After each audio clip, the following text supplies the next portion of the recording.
کچھ فرمائے نا آج۔ پہلی بات تو یہ ہے کہ جو فیصلہ آج ہوا جی تو سارے وکیل خوش ہو گئے، جی بالکل ہوئے، جتنے فریق موجود تھے ہاں اور ایک دوسرے سے الجھے ہوئے تھے ہاں، تو سارے خوش ہو گئے۔ بلکہ وہ تو ریمارکس میں کہیں کہنا پڑا عدالت کو کہ کوئی ہار رہا ہے اس میں یا نہیں۔ یعنی نہ کوئی ہارا اور نہ کوئی جیتا، اور سب جیت گئے اور سب ہار گئے۔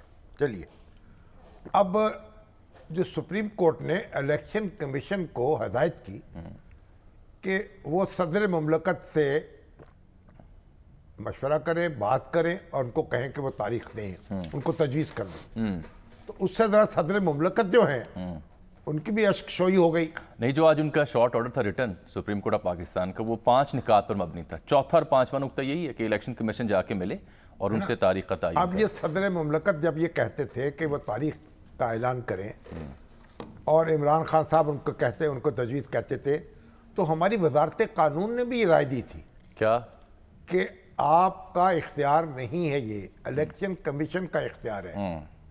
اور الیکشن کمیشن نے صدر مملکت سے ملاقات کرنے سے انکار کر دیا تھا اس مسئلے میں۔ میرے پاس وہ ساری خبر پڑی ہوئی اس زمانے کی، ٹھیک ہے نا؟ جی تو اب تو سپریم کورٹ نے یہ بتایا، جو انہوں نے انٹرپریٹ کیا کہ اختیار صدر کے پاس ہے، آپ صدر کے پاس جائیں، تو الیکشن کمیشن کو صدر کے پاس جانا پڑا اور پھر ایک خط لکھ کر تاریخ تجویز کرنا پڑی۔ اچھا، ایک سوال ہے سر، چھوٹا سا۔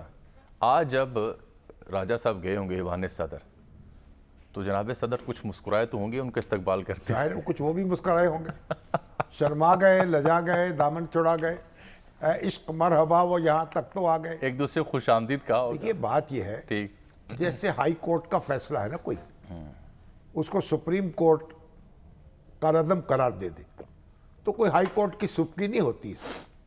تو اچھا، چیف ٹھیک ہے۔ الیکشن کمشنر نے شامی صاحب ڈھارس بندھا رہے ہیں سننے والوں کی۔ چیف الیکشن کمشنر نے اپنی جو رائے ہے، یا الیکشن کمیشن نے اپنی انٹرپریٹیشن کی، وزارت قانون نے اپنی کی، لیکن اب سپریم کورٹ نے واضح کر دیا کہ یہ اختیار صدر مملکت کے پاس ہے۔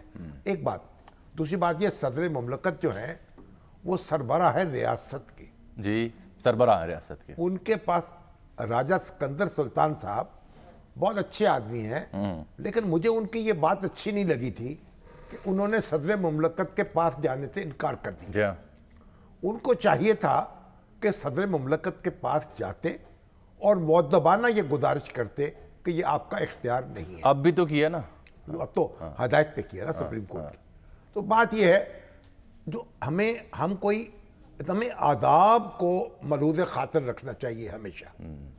ہم کوئی بدتمیزی کرنے پر اترے ہوتے ہیں، اور ہمارے وزراء جو ہیں، صوبائی وزراء، قومی وزراء، وفاقی اور طرح طرح کے للو پنجو سیاست دان، وہ بھی صدر مملکت سے یا ایسے مخاطب ہوتے ہیں جیسے ان کے بڑے ہوں۔ تو بات یہ ہے کہ صدر مملکت کا احترام لازم ہے، آپ ان سے اختلاف بھی کریں گے تو مؤدبانہ کریں گے۔ تو اچھی بات ہے، آج اس منصب کا جو ایک آپ کہہ رہے ہیں کیا روب ہے، ایک حد تک بحال ہوا۔ چلیں اس پہ مبارکباد لے لیں، لیکن میرا سوال وہی ہے کہ وہ جو التوا ہوا اس کا ذمہ دار کون نہیں، اب اس ہے، میں اور وہ آئین کی خلاف ورزی کا مرتکب کون یہ تو ہوا، interpretation ایوان کی بات ہے صدر نا۔ یا الیکشن کمیشن؟ اس پہ بعد میں بات کرتا ہوں، یہ تو لیکن مناظرہ باز مولویوں کی طرح تو نہیں کرنا نا سوال تو اٹھائیں گے نا کہ سر۔ نور بشر کا جھگڑا ہے۔ چلے بھئی آپ نے اب ہمارے بیورو چیف آ گئے ہیں جناب عدیل بڑائے صاحب۔ آپ نے بالآخر تاریخ یہ معاملہ طے کر دیا۔ اب سپریم کورٹ میں جاتی ہیں بات، یعنی پیٹیشنز ہوتی ہیں، ہائی کورٹ میں ہوتی ہیں، دستور کے مطابق یہ کام نہیں ہوا، یہ کام نہیں ہوا، تو وہاں عدالت فیصلہ کر دیتی ہے۔ اب یہاں ذمہ داری کا تعین نہیں کرنا، نہ تو الیکشن کمیشن کو سزا مل سکے گی، نہ صدر مملکت تو سزا کوئی دے نہیں سکتا۔ آپ کو یاد ہے وہ وہ تو اسمبلی جوائنٹ ہاؤس جو ہے وہ ان کے خلاف کارروائی کر سکتا ہے۔ آپ کو یاد ہے نا وہ جو کامران مرزا صاحب ہیں، senator Kamran Mirza, J U I F سے تعلق، انہوں نے کیا کہا آج؟ ذرا سنا دوں پہلے آپ کو، پھر آگے چلیں۔ عدیل صاحب خوش آمدید کہتے ہیں آپ کو پروگرام میں، آپ سے اب تجزیہ لینا ہے اور ساتھ احمد بلال محبوب صاحب سے بات کریں گے، لیکن یہ پہلے دیکھیے کامران مرزا صاحب نے کیا مطالبہ کر دیا، بڑی مانگ کر دی ہے انہوں نے جناب صدر سے، کیوں کی دیکھیے۔ صدر کی ڈیٹ دینے کا معاملہ شاید سپریم کورٹ میں بھی کلیئر ہو گیا ہے کہ ڈیٹ الیکشن کی کس نے دینی تھی. آرٹیکل 48 میں صدر صاحب نے دینی تھی, جس میں وہ ناکام رہے کیونکہ ایک دستوری پروویژن جو ہے اس کو وہ سمجھنے میں یا تو ناکام رہے ہیں یا اس پہ عمل کرنے میں ناکام رہے ہیں. تو میرا خیال ہے کہ ان کا ریزگنیشن بنتا ہے. اس طرح کے بلنڈر جو ہے وہ صدر کے عہدے پہ بیٹھے لوگ کرتے رہیں گے تو اس کا مطلب ہے کہ وہ دستور کی لاقانونیت اور دستور کی وائلیشن جو ہے وہ مستقل چلتی رہے گی. میں آپ کے توسط سے اس ہاؤس میں یہ مطالبہ کرتا ہوں کہ صدر صاحب چونکہ اس نے آرٹیکل 48 کے پرسنس میں ڈیٹ نہیں دی تھی, اس لیے اب ان کا کوئی حق نہیں ہے کہ وہ آرٹیکل 44 کا فائدہ لیں اور کنٹینیو کریں ایز صدر کے طور پہ, اور ان کو جو ہے اسٹیپ ڈاؤن ہو جانا چاہیے.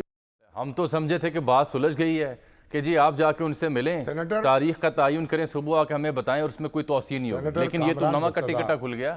JUI سے تعلق رکھتے ہیں, جمیعت علماء اسلام فے سے جی. مولانا فضل الرحمان کے قانونی دماغ ہیں. قانونی دماغ. اچھا. اور ان کو چاہیے تھا کہ پہلے مطالبہ کرتے صدر مملکت سے, پہلے کہاں آپ تاریخ لیں. پہلے کیوں نہیں کہہ رہے تھے؟ ٹھیک ہے, بات یہ ہے وہ بڑے اچھے وکیل ہیں, بڑے سلجھے ہوئے, لیکن بات انہوں نے الجھی ہوئی کی ہے. تو میری تو ان سے بھی گزارش ہوگی کہ حد ادب اور یہ اس حد تک یہ بات جو ہے نہیں لے جانی چاہیے. یہ تھوڑی سی مجھے بدتمیزی نظر آتی ہے. چلے عادل صاحب خوش آمدید. دن بھر آپ نے سارے صورتحال پہ نظر رکھی, ہم تجزیہ ہو گیا اس کا, آگے چلیں. آپ نہیں آگے آنے لگا ہوں نا کہ یہ بتائیے کہ ایک اطلاع یہ آئی کہ غالباً جناب صدر جو ہیں اس مشاورت میں وہ جنوری کے آخری ہفتے میں کسی تاریخ کا تعین کرنے پر اصرار کرتے رہے. یہ بات درست ہے؟ یہاں سے شروع کریں بات. جی, صدر کی جانب سے یہ بات کی گئی کہ وہ جو 54 دن کا ٹائم پیریڈ ہے وہ تو حلقہ بندیاں آپ کہہ رہے ہیں 30 کو مکمل ہو جائیں گی, تو اس کے بعد تو جنوری کے آخری ہفتے میں انتخابات ہو جانے چاہیے. لیکن اب جو لیٹر سامنے آ گیا ہے, تحریری طور پہ بھی سجسٹ کر دیا الیکشن کمیشن آف پاکستان نے, جو تاریخ تجویز کی ہے وہ 11 فروری کی چونکہ کی ہے. اور اس حوالے سے ایوان صدر میں میری کچھ لوگوں سے بات ہوئی ہے, انہوں نے کہا جی صدر صاحب عام طور پہ جب میٹنگ ہوتی ہے تو پریس سیکرٹری اور ان کی ٹیم سے اس کے بعد میٹنگ کرتے ہیں, پھر ڈائریکشن دی جاتی ہے کہ اعلامیہ جاری کیا جائے اور یہ کانٹینٹ ہونے چاہیے. تو ابھی تک صدر کی جانب سے کوئی انسٹرکشن نہیں دی گئی اپنی ٹیم کو کہ اعلامیہ جاری کرنا ہے. اس کے بعد جب chief election commissioner election commission میں آئے ہیں تو اس کے بعد اٹارنی جنرل بھی وہاں پہنچ گئے ہیں, اور اٹارنی جنرل جو ہیں ان کے ساتھ اس وقت میٹنگ جاری ہے. تو بظاہر ایسا معلوم ہوتا ہے کہ جو انتخابات کی جو تاریخ کا معاملہ ہے اس کی اناؤنسمنٹ اور اس کی جو سبمیشن ہے سپریم کورٹ میں جو دستاویزات کی, وہ الیکشن کمیشن کی جانب سے ہی ہوگی. کیونکہ اگر ہم جو کورٹ آرڈر ہے اس کو دیکھیں تو اس میں یہ لکھا ہوا ہے کہ الیکشن کمیشن آج صدر سے ملاقات کرے اور عام انتخابات کی تاریخ طے کی جائے, اور اٹارنی جنرل میٹنگ ارینج کریں گے اور صدر کو عدالتی حکم پہنچائیں گے. تو حکم میں کہیں بھی یہ نہیں لکھا کہ صدر جو ہے وہ تاریخ طے کر کے کوئی اناؤنس کریں گے یا صدر کی جانب سے سپریم کورٹ میں رپورٹ دی جائے گی. تو یہ ساری جو ذمہ داری ڈالی گئی وہ بظاہر الیکشن کمیشن آف پاکستان پہ, اور اس سارے معاملے کو جو کنڈکٹ کرنے کی ذمہ داری تھی, اس کو ارینج کرنے کی ذمہ داری تھی, وہ اٹارنی جنرل کی تھی. اور اس میں یہی کہا گیا کہ یعنی بائنڈنگ بظاہر جو ایسے لگ رہا تھا کہ جی کل تک ہر صورت آپ نے یہ کرنا ہی ہے, الفاظ ہیں کہ ہم توقع کرتے ہیں کہ یہ معاملہ طے ہو جائے گا اور عدالت کو کل آگاہ کیا جائے گا. تو بنیادی طور پہ ایسا لگ رہا ہے یہ ساری سچویشن کو دیکھنے کے بعد کہ اس وقت جو میٹنگ الیکشن کمیشن میں ہو رہی ہے جس میں اٹارنی جنرل بھی ہیں,